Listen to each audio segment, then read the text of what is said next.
Welcome to an introductory journey into the world of computer networks. In this tutorial, we will explore the history, evolution, and basic concepts that underpin modern networking. This is the Agile tutorial series. Let's begin by exploring the history of computer networks.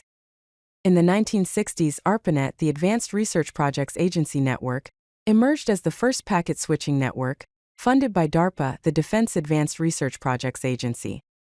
Moving into the 1970s, the TCP or IP, Transmission Control Protocol or Internet Protocol, suite was developed, and Ethernet was invented at Xerox PARC. In the 1980s, the Domain Name System or DNS was introduced, and ENSFnet, the National Science Foundation network, was established as the backbone of the Internet. Finally, in the 1990s, Tim Berners-Lee created the World Wide Web at CERN, revolutionizing how we access and share information.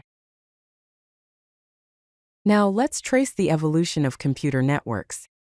Initially, circuit switching, similar to that used in telephone networks, required dedicated connections. Packet switching revolutionized data transfer by dividing information into packets, which could then take different routes to their destination. Early networks relied on physical cables.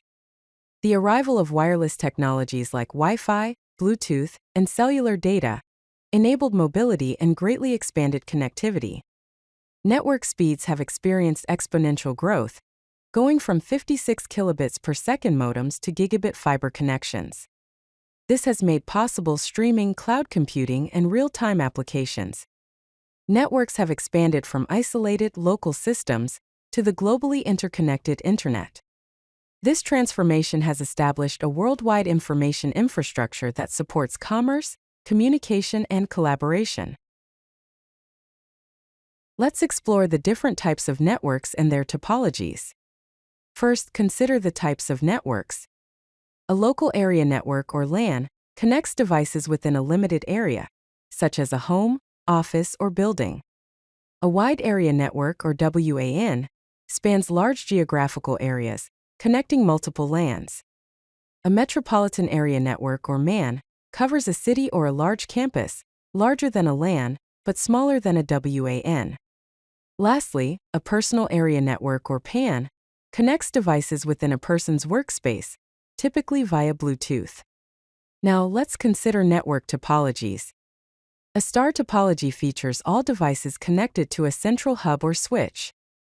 In a ring topology, each device is connected to exactly two other devices, forming a ring for data transmission. A bus topology uses a single cable or bus, to which all devices are connected. Lastly, a tree topology combines features of both star and bus topologies, creating a hierarchical structure. The OSI, or Open Systems Interconnection, model is a conceptual framework for understanding network interactions. It divides network communication into 7 distinct layers, each with specific functions. From top to bottom, we have Layer 7, the application layer, which provides the user interface and application access. Layer 6, the presentation layer, handles data translation, encryption, and compression. Layer 5, the session layer, manages connection establishment and maintenance. Layer 4, the transport layer, ensures end-to-end delivery, reliability, and flow control. Layer 3, the network layer, deals with logical addressing and routing. Layer 2, the data link layer, manages physical addressing and media access.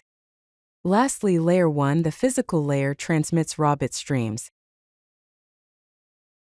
The TCP/IP or Transmission Control Protocol/Internet Protocol model is another fundamental concept in computer networking.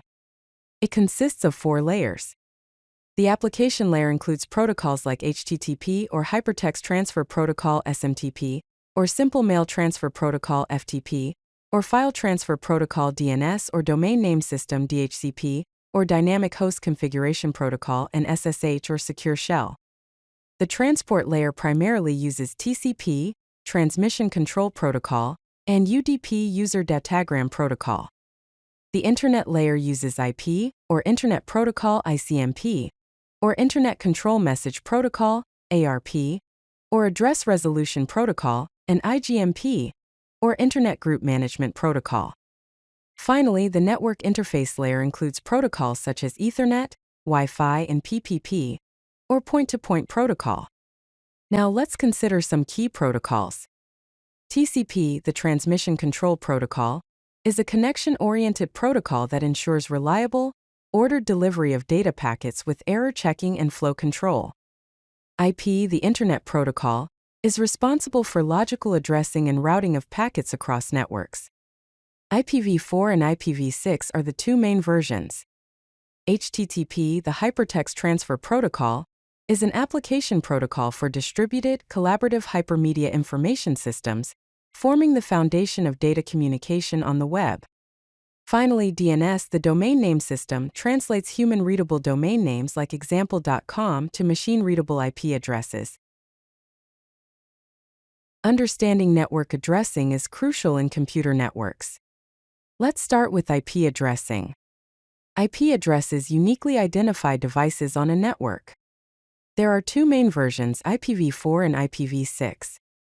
IPv4 addresses are 32-bit numbers divided into 4 octets, while IPv6 addresses are 128-bit numbers represented in hexadecimal format. IPv4 addresses are categorized into classes, like Class A, B, and C, each designed for different network sizes. Now let's talk about MAC addressing. MAC, or Media Access Control, addresses are physical addresses assigned to network interfaces during manufacturing. MAC addresses are 48-bit numbers represented as 12 hexadecimal digits, often grouped in pairs separated by colons or hyphens. The first 6 digits, known as the Organizationally Unique Identifier, or OUI, identify the manufacturer, while the last 6 digits represent the interface serial number assigned by the manufacturer. Key differences between IP and MAC addresses. IP addresses are logical and can change, while MAC addresses are physical and permanent. IP addresses operate at the network layer, whereas MAC addresses operate at the data link layer. Let's explore some key network devices. A hub is a basic networking device that connects multiple Ethernet devices together, making them act as a single network segment. Hubs operate by broadcasting data to all connected devices, and they operate at the physical layer or layer 1. A switch is an intelligent device that connects multiple devices on a computer network. Unlike hubs, switches forward data only to the specific device it is intended for, using MAC addresses, and they operate at the data link layer, or layer 2. A router connects multiple networks together and directs network traffic between them. Routers determine the best path for data packets to reach their destination using routing tables and IP addresses, and they operate at the network layer, or layer 3.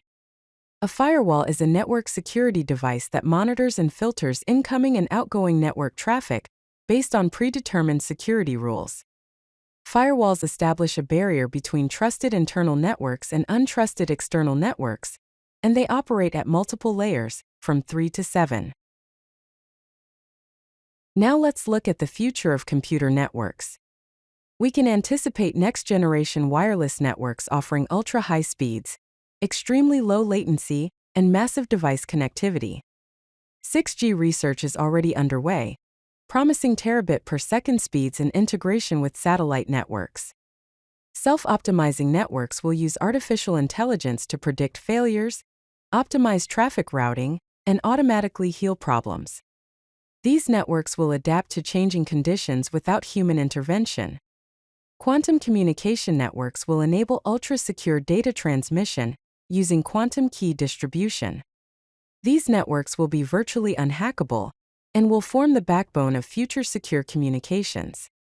Satellite constellations in low Earth orbit will provide global internet coverage, connecting remote and underserved areas.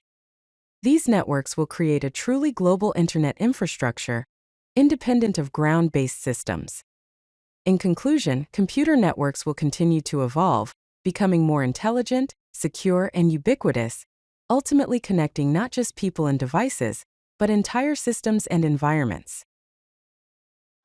If you like this video, hit that like button and don't forget to subscribe. Visit codelucky.com for more such useful content.